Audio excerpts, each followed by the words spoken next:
Hi అండి, నేను మీ శ్రీనివాస్. ఇప్పుడు ఇవాళ మనకి మామూలుగా కార్తీక సోమవారం వస్తుంది, వాళ్ళ కార్తీక శుక్రవారం వచ్చింది. ఎంతమంది రెస్ట్ ఉన్నారు ఏంటి, గుళ్ళుగడ జనాభా ఎలా ఉన్నారు ఏంటి, వాళ్ళ పెద్ద విశేషం కదా అసలే. అంటే సంవత్సరం పాటు దీపాలు వెలిగిపోయినా ఈ ఒక్కరోజు దీపం వెలిగిస్తే చాలంట.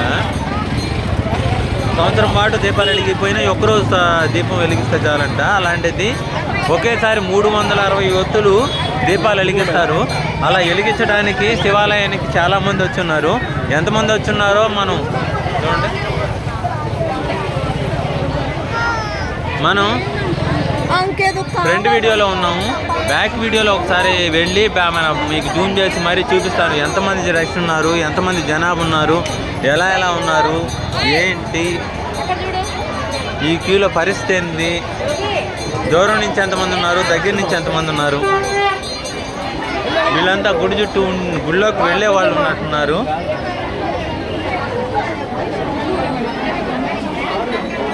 గుళ్ళోకి వెళ్ళే వాళ్ళు ఉన్నారు వీళ్ళంతా.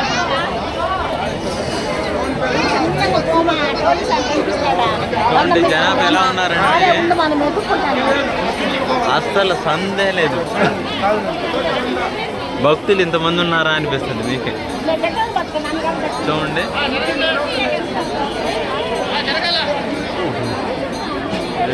అసలు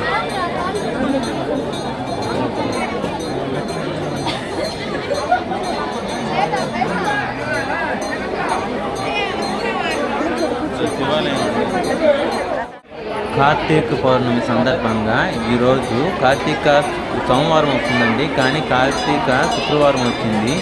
ఆ విశిష్టత వల్ల చాలామంది జనాభా శివాలయాలు చాలా గుళ్ళల్లోనూ ఇవాళ 365 ఒత్తులు వెలిగిస్తే సంవత్సరం మొత్తం పూజ చేసిన ఫలితం దక్కుతుందని చెప్పి దేవాలయాల్లో జనాభా చాలా శాతం మంది ఎక్కువగా ఉన్నారు. ఎంతమంది ఉన్నారు ఏంటి అనేది మీకు ఈ వీడియోలో నేను బాగా పూర్తిగా చూపిస్తానండి. చూడండి, మనకి అంటే నేను ఫ్రంట్ క్యామ్ బ్యాక్ క్యామ్ రెండు యూజ్ చేస్తున్నాను ఒకేసారి. అంటే బ్యాక్ ఉండేది మీకు కనిపిస్తుంది, ఫ్రంట్ నేను ఉన్నది కనిపిస్తుంది కాబట్టి అందుకే ఈ రెండు డబల్ వేవ్స్ ఉండేది చూపిస్తున్నాను మీకు. చూడండి, ఇది దేవాలయం ముందు. చూడండి క్యూలో ఎంతమంది జనాభా ఉన్నారు అంటే అసలు గ్యాపే లేదు ఎక్కడ. అసలు చూడండి 100 రూపాయల క్యూలు ఏంటంటే ఫ్రంట్ నుంచి వెళ్తున్నారు. ఇంకా ఫ్రీ క్యూలు అయితే అసలు చెప్పనే పడలేదు, అసలు సందు గ్యాపే లేదు, ఆ రేంజ్లో ఉన్నాయి.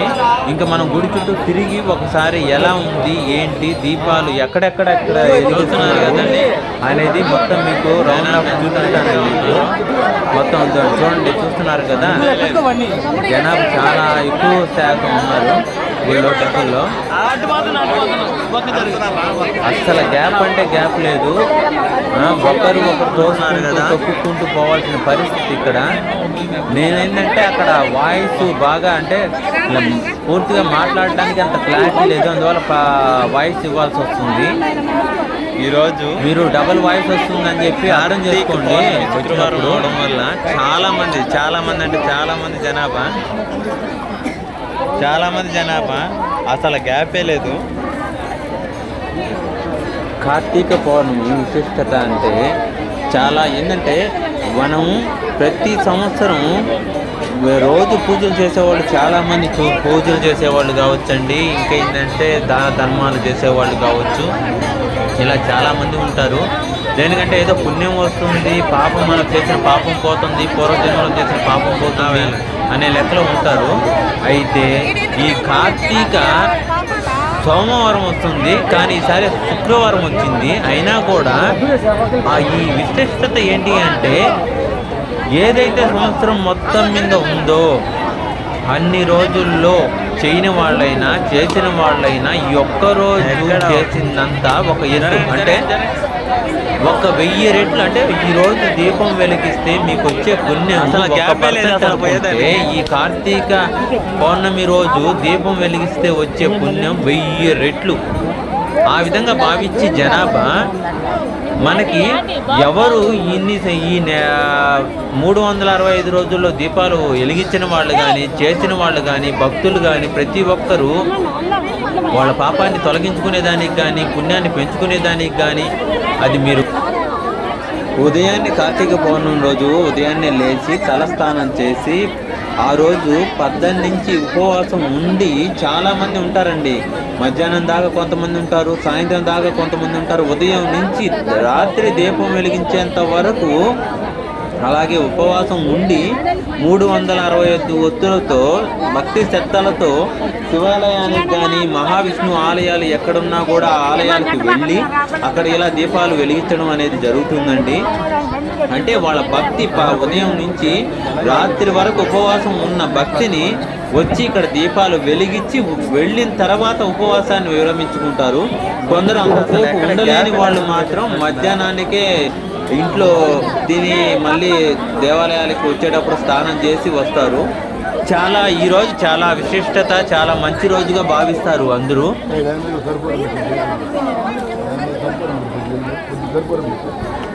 చూస్తున్నారు కదా భక్తులతో ఈ శివాలయం అంతా కిక్కిరిసి అంటే అసలు వచ్చిపోయేదానికి కూడా సందులేనంత, అంటే దీపాల కాంతిలో ఈ దేవాలయం మొత్తం వెలుగు విరజిల్లుతూ ఉంది. ఎలా విరజిల్లుతుంది అంటే ఆ కాంతి రేఖలు ఆకాశంలో ఉన్న నక్షత్రాల కన్నా 1000 రెట్లు మెరుగయ్యేలా కనిపిస్తూ ఉన్నాయి. చూస్తున్నారు కదా, ఇక్కడ ఎందరో భక్తులు వస్తూనే ఉన్నారు క్యూలో. వచ్చి ఇవాళ మహాశివుని దర్శనం దొరికితే చాలు, అది ఒక మహాభాగ్యంగా భావిస్తున్నారు. ఒక్క దీపాన్ని వెలిగించి వాళ్ళ పుణ్యాన్ని ఇంకా పెంచుకుందామన్న ఆసక్తితో ఇంకా ఇంకా ఇంకా ఇంకా పాకులాడుతూ జనాభా చుట్టూ తిరుగుతూనే ఉన్నారు. ఒక్కరవ్వ కాస్త దీపం వెలిగించే కొద్ది స్థలమైన దొరక్కపోతుందా అన్న వాళ్ళ భావన, వాళ్ళ ఆలోచన.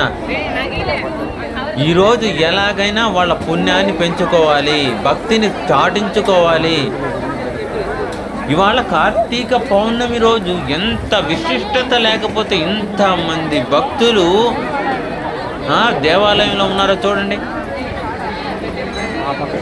దైవం పట్ల ఎంత భక్తి శ్రద్ధలతో ఇక్కడికి వచ్చిన ఆఖరికి పెద్దలు అంటూ ఉంటారు, అరే పిల్లలకి దైవభక్తి తక్కువ ఉంటుంది, పెద్దలకి దైవభక్తి ఎక్కువ ఉంటుందని. ఇక్కడ ఉన్న వాళ్ళల్లో పెద్దలు పిల్లలు అందరూ కలిసి ఉన్నారు, ప్రతి ఒక్కరు.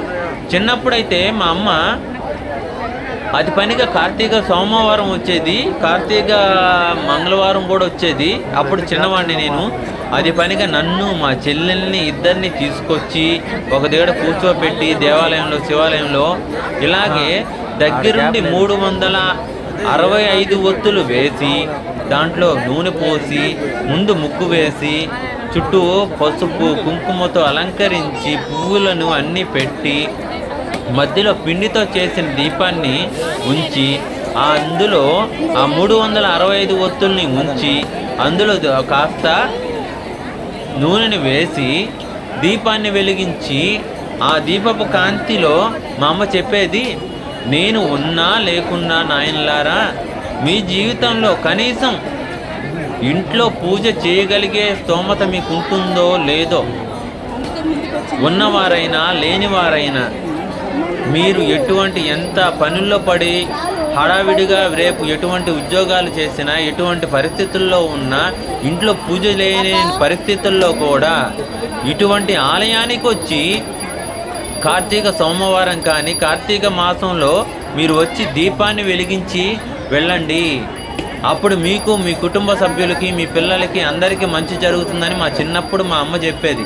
అలాగే ప్రతి ఒక్క తల్లిదండ్రులు వాళ్ళ పిల్లలకి చెబుతూ వస్తూనే ఉన్నారు. మహాశివుడు పైనుంచి మహాశివుడు పార్వతీదేవి చూస్తూ ఉంటారంట. ఇన్ని రోజులు మనకి పూజ చేయని భక్తులంటూ ఎవరున్నారు? ఈరోజు వచ్చిన వాళ్ళు వాళ్ళ పాపాన్ని తొలగించుకోవడానికి, వాళ్ళ పుణ్యాన్ని పెంచుకోవడానికి, వాళ్ళ భక్తిని ప్రదర్శించుకోవడానికి. నేనైతే మా అమ్మ ఉపవాసం ఉండేది. మా అమ్మతో పాటు మా చెల్లెళ్ళు ఇద్దరు ఉపవాసం ఉండేవాళ్ళు కాదు, కానీ మా అమ్మకు తోడుగా నేను ఉపవాసం ఉండేవాడిని. కనీసం మా అమ్మాయిన పాలు తాగమని అడిగితే పాలు కూడా తాగకుండా అంత కఠిన ఉపవాసాన్ని నియమంగా ఉండేవాడిని. అంత కఠినంగా ఉండి మా కుటుంబంలో నేను ఒక్కడనే ఆమెను అంత కఠినంగా ఉంటాను కాబట్టి మొదటి దీపం నాతో వెలిగించి, నా ద్వారా నా చేత్తో వెలిగించి, తర్వాత మా ఇంట్లో వాళ్ళు దీపారాధన మొదలు పెట్టేవాళ్ళు గుడికి వచ్చిన తర్వాత కూడా. అలా అంత నిష్టగా దైవభక్తితో పెంచిందనమాట మా అమ్మ. అలాగే ప్రతి ఒక్క తల్లిదండ్రులు దైవం పట్ల శ్రద్ధ భక్తులను పిల్లలకు నేర్పిస్తూ ఉన్నప్పుడే వాళ్ళ జీవితాల్లో వాళ్ళు మంచి మార్గాన్ని ఎంచుకోగలుగుతారు. ఈ రోజుల్లో చాలామంది వేరే చెడు మార్గాల్లో వెళ్ళే వాళ్ళని మనం చూస్తూనే ఉన్నాం. దేనికంటే అంటే దైవభక్తి లేకపోతే చెడు మార్గాల్లో వెళ్తారా, దైవభక్తి ఉంటే చెడు మార్గాల్లో వెళ్ళరా అని కాదు. కానీ ఇక్కడ ఏంటంటే కొంచెం భయము భక్తి ఉన్న వ్యక్తి ఏదైనా మంచిని ఆలోచిస్తాడే కానీ చెడు వైపు మార్గంలో వెళ్ళడానికి కొంచెం సంకేతిస్తాడు. అంటే కొంచెం ఆగుతాడు, ఒక అడుగు ఆగి ఆలోచించే పరిస్థితి. చూస్తున్నారు కదా ఇక్కడ ఎంతమంది చిన్నలు పెద్దలు పెద్దవాళ్లతో సహా అందరూ వచ్చున్నారు. వాళ్ళ భక్తి శ్రద్ధలతో దీపం కాంతులు చూసారా ఎంత. ఒక పక్క చుట్టూరు గుడి చుట్టూరు ఎన్ని లైట్లు వెలుగుతున్నాయి, వాటికన్నా కాంతి వీళ్ళు వెలిగించిన దీపాల కాంతి 1000 రెట్లు విరజిమ్ముతూ ఉంది. ఎలా విరజిమ్ముతూ ఉందంటే గుడి మొత్తం అసలు ప్రతి ఒక్క వ్యక్తి చుట్టుపక్కల ఉన్న వేసిన అలంకరణ కూడా దాని ముందు చిన్నబోతుంది. గుడి చుట్టూ గుడికి అలంకరణ లైటింగ్ చాలా వేస్తున్నారండి, మామూలుగా కాదు. గుడి చుట్టూ గుడికి చాలా అలంకరణ వేస్తున్నారు. కానీ ఒక్కసారి దీపాల అటు చూడండి, చూసారా గుడికి లైటింగ్ వేస్తున్నారు కానీ ఆ లైటింగ్ కూడా చిన్నబోతుంది. దేనికంటే ఈ దీపపు కాంతి అంటే ఆ దీపపు కాంతితో వాళ్ళ దైవ అనుగ్రహం కోసం వాళ్ళు వెలిగించే తపనతో పద్దన్నించి ఉపవాసం ఉండి కఠిన ఉపవాసాలు కొంతమంది ఉన్నారు, ఉపవాసాలు కొంతమంది ఉన్నారు. అలా ఉండి వెలిగించిన దీపాల కాంతికి ఆ గుడి మొత్తం ఒక వెలుగుతుంది. ఆకాశం నుంచి కానీ చూస్తే అది ఒక పెద్ద సూర్యకాంతి కిరణాలు ఎలా అయితే విరజిమ్ముతుందో అలా కనిపిస్తుంది. పైన నక్షత్రాలు కూడా అంత కాంతివంతంగా కనిపించవు మనకి. నాకు అంత విధిగా చూపించడానికి, నాకు ఈ పైనుంచి ఆకాశంలోంచి చూపించడానికి ఒక కెమెరా అనేది లేదు. డోలర్ అంటారు కదా, ఆ డోన్ అనేది లేదు. మేము ఇప్పుడు నా స్థాయిలో ఉన్న పరిస్థితులకు తగ్గట్టే నేను నా స్తోమత తగ్గట్టు చూపించగలుగుతున్నాను. నా స్తోమతని కోలుకొని ఆ పరిస్థితికి స్థాయికి రాగలిగినప్పుడు నేను అలాగే ఆకాశం నుంచి చూసినప్పుడు ఆ కాంతి రేఖలు ఎలా విరజిమ్ముతున్నాయి, ఎలా గుడి మొత్తం దీపాలతో వెలుగుతూ ఉందో ప్రతి ఒక్క భాగాన్ని మీకు వివరంగా చూపించగలుగుతాను. కానీ మహాదేవుడు పైనుంచి మహాదేవుడు పార్వతి చూస్తూ ఉంటారు. మా భక్తిని వాళ్ళకి అందుకోవాలి. ఇవాళ ఒక్కసారి కనులారా మహాశివుని దర్శించుకుంటే చాలు, ఆ భాగ్యం కలిగితే చాలు, దీపం వెలిగిస్తే చాలు. తెలిసిన వాళ్ళు కావచ్చండి, తెలిసి వెలిగించిన తెలియక వెలిగించిన ఆ పుణ్యం మహాభాగ్యం అంట. ఒక కథ ఉందండి దీనికి. ఒకనాడు ఒక ఇద్దరు దంపతులు మహాశివుని దర్శనం కోసం కాశీ ప్రయాణమై బయలుదేరారు. వాళ్ళు బయలుదేరి వెళుతూ ఉండగా మార్గంలో బాగా చీకటి పడడం మొదలైంది. వాళ్ళకి ఎక్కడుండాలో ఏంటో తెలియక అటుగా పాడుబడిన దేవాలయం ఒకటి కనిపించిందండి. అది పాడుబడిన శివాలయం. ఎంతో కాలంగా దానికి పూజలు ఏమీ లేక అలాగే శిథిలావస్థలో ఉంది. ఎప్పుడు నిర్మాణం మొదలు పెడతారో తెలియని పరిస్థితుల్లో ఉన్న దేవాలయం. అలాంటి దేవాలయం తప్ప చుట్టుపక్కల ఎక్కడా వాళ్ళు పడుకోవడానికి ఎటువంటి ప్రదేశము లేదు. అంటే చుట్టూ అడవి చెట్లు తప్ప ఏమీ లేవు. అలా కాలి మాటన వెళుతున్న వాళ్ళు సరే ఈ రోజుటికి ఇక్కడ నిద్రించి ఉదయాన్నే లేచి మన ప్రయాణం మొదలు పెడదాము, మహాశివుని దర్శనం కోసం వెళదాము అన్న ఒక ఆలోచనతో ఉన్న వాళ్ళు ఆ రోజు రాత్రి అక్కడనే నిద్రించారు. నిద్రించిన వాళ్ళు ఒక సమయంలో మెలకువ వచ్చి నిద్రలేసిన ఆవిడకి, అరే ఇంత చీకటిగా ఉన్న ఈ గదిలో ఒక దీపాన్ని వెలిగిస్తే ఎంత బాగుంటుంది అని చుట్టూ వెతికి చూసిన తన దగ్గర అక్కడ దగ్గరలో ఒక దీప ప్రమిద కనిపించింది. ఆ ప్రమిదలో తను అక్కడ శివాలయంలో చెయ్యాలనుకుని తెచ్చుకున్న నూనెను వేసి ఒత్తులను చూడగా ఒత్తులు లేకపోగా తన బయట చెంగును చించి అందులో ముంచి దీపాన్ని వెలిగించిందండి. అలా దీపాన్ని వెలిగించి దైవస్మరణ ఎప్పుడైతే చేసిందో ఆ గుడిలో గంటలు మోగి మహాశివుడు మహాపార్వతి ప్రత్యక్షమయ్యి ఇవాళ కార్తీక సోమవారం అని ఇటువంటి విశిష్టత కలిగిన రోజున నువ్వు నీ పైట చెంగుతో దీపాన్ని వెలిగించి మా అనుగ్రహానికి పాత్రురాలు అయ్యా. అప్పుడు మహాశివుడు ఇలా చెప్పాడంట, మీరు నా పైన ఎంత భక్తి ఎంత శ్రద్ధలున్నా కాశీకి రామేశ్వరం ఇలా రావాల్సిన అవసరం లేదు.